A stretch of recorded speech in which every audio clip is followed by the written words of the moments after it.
Hello दोस्तों, आज की वीडियो में जो हम कंपनी लॉ पढ़ने वाले हैं बीकॉम ऑनर्स सेकेंड ईयर का। तो ये जो है एसओएल और जो रेगुलर वाले दोनों पढ़ सकते हैं। तो जैसे कि आप देख सकते हैं एसओएल की एक बुक होती है, तो और मेरे पे एक ऑथर की बुक है कंपनी लॉ, जो एक ऑथर है जीके कपूर, इसकी बुक है। तो टॉपिक तो सेम ही होते हैं, हम किससे भी पढ़े। तो इसमें जो हम फर्स्ट चैप्टर तो नहीं पढ़ेंगे क्योंकि इसमें जो हिस्ट्री के बारे में बताया गया कंपनी के, तो इसका फर्स्ट चैप्टर आता भी नहीं है, देख सकते हो आप, बस जनरल नॉलेज के लिए है। तो सेकंड चैप्टर जो है इंपॉर्टेंट चैप्टर है, meaning and nature of a company. तो कंपनी का मतलब मीनिंग क्या है एंड उसका नेचर कैसा है, तो इसी को हम पढ़ने वाले हैं। मैंने अपने नोट्स बनाए, वहां से पढ़ेंगे हम इसको। तो चैप्टर नाम है meaning and nature of company. So first जो हमें कंपनी का मीनिंग पता होना चाहिए। कंपनी का मीनिंग क्या है, तो मैंने लिख रखा है a company may be termed as a voluntary association of a person formed for the purpose of same business for profit. उसका मतलब क्या है, जो कंपनी है, जो कंपनी एक शब्द है, उसका मतलब है कि voluntary association of a person. Association means group of a person है, जहाँ पे लोगों का ग्रुप होता है और उनका जो पर्पस क्या होता है, उनका पर्पस होता है बिजनेस में प्रॉफिट लाना, मतलब प्रॉफिट कमाना। जो भी उस कंपनी का जो भी काम होगा उसमें उनको प्रॉफिट लाना, वही उन लोगों का उद्देश्य होता है। तो यही होता है कंपनी का मीनिंग। और इसको जो है एज पर कंपनी एक्ट 2013, जैसे आपको पता है जो कंपनी का न्यू एक्ट है 2013, पुराना वाला कंपनी एक्ट 1956 जो था वो बंद हो गया। अब न्यू एक्ट आ गया 2013, सेक्शन 2 2020 में लिखा हुआ है company means a company incorporate under this act और any under any previous act. जो प्रीवियस एक्ट में जो भी चीज लिखा था वो जो है 2013 के एक्ट में भी लिखा हुआ है। इस लाइन में यही कहा गया है कि जो भी पुराने लॉ एक्ट में लिखा गया था, 1956 का जो एक्ट था जो था, उसी को 2013 में लिखा है और 2013 में कुछ चीजें मॉडिफाई भी है। तो ये तो हो गया कंपनी का मीनिंग। देन हम आगे जानने वाले कंपनी का फ्यूचर। तो इसका जो हम प्ले लिस्ट बनाने वाले हैं, जिसमें हम पूरे कंपनी जो लॉ है बुक को पढ़ेंगे और इसमें मैं बताऊंगा आपको कि इंपॉर्टेंट क्वेश्चन कौन से जो बहुत ज्यादा इंपॉर्टेंट है। और इन क्वेश्चनों को करके अगर आप गए तो आप फेल तो हो ही नहीं सकते एग्जाम में। सो मीनिंग हो गया। देन फ्यूचर, कंपनी की क्या क्या विशेषता है, फ्यूचर मीन्स विशेषता है।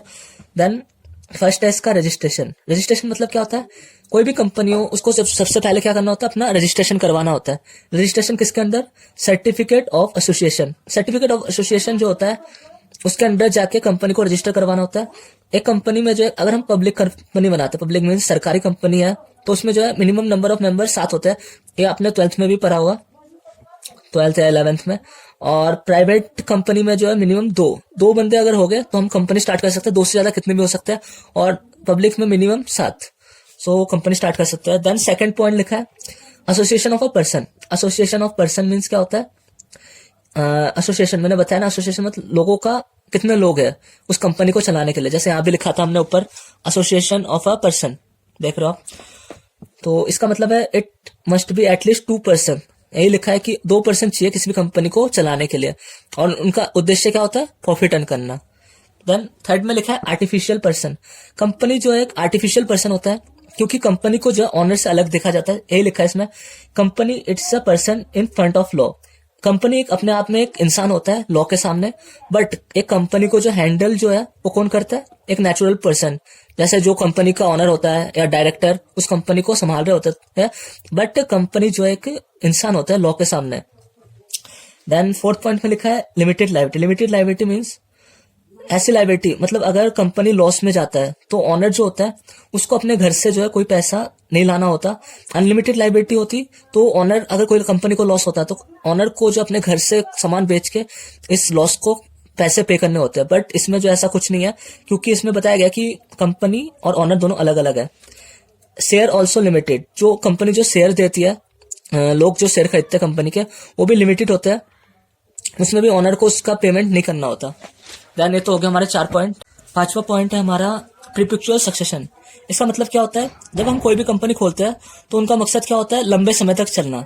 लंबे समय तक चलना मीन्स अब कोई कंपनी है वो कुछ टाइम खोल कर उसको बंद तो नहीं करेगा ना, उसका मतलब होता है लॉन्ग टाइम तक चलना।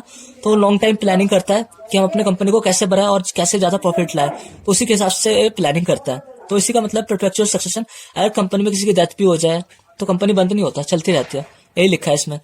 देन 6 पॉइंट है इसका common seal. Common seal means क्या है, कंपनी जो है इंडिविजुअल पर्सन है, जैसे आपको बताया कंपनी एक सेपरेट पर्सन है, ओके। बट ये जो है हैंडल तो डायरेक्टर और एम्प्लॉय कर रहा है, यही लिखा है कॉमन सेल में कि कंपनी एक इंडिविजुअल पर्सन है, बट इसको जो हैंडल डायरेक्टर और एम्प्लॉय द्वारा किया जा रहा है। ओके, देन 7 पॉइंट है इनकॉर्पोरेट एसोसिएशन।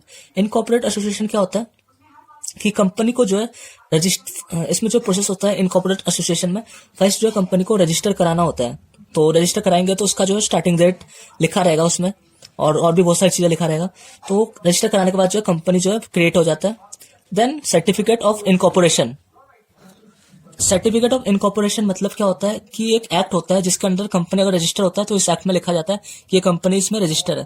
तो मोर इसमें लिखा हुआ है कि more than 10% handle banking business. अगर कोई बैंक बिजनेस खोलता है बैंकिंग, जैसे बैंक ICICI बैंक, कोई सा भी बैंक हो, तो उसमें जो है 10% तो चाहिए उसको खोलने के लिए।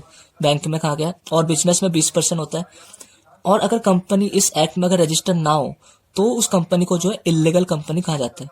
देन ये तो हो गया हमारे 7 फ्यूचर्स। देन जो लास्ट फ्यूचर है, सबसे मेन फ्यूचर है, इसी से क्वेश्चन बनता है एग्जाम में, जो है सेपरेट लीगल एंटिटी। ये लास्ट फ्यूचर है, इसके बारे में हम अगले वीडियो में बनाएंगे क्योंकि लंबा टॉपिक है। थैंक यू फर्स्ट वीडियो के लिए।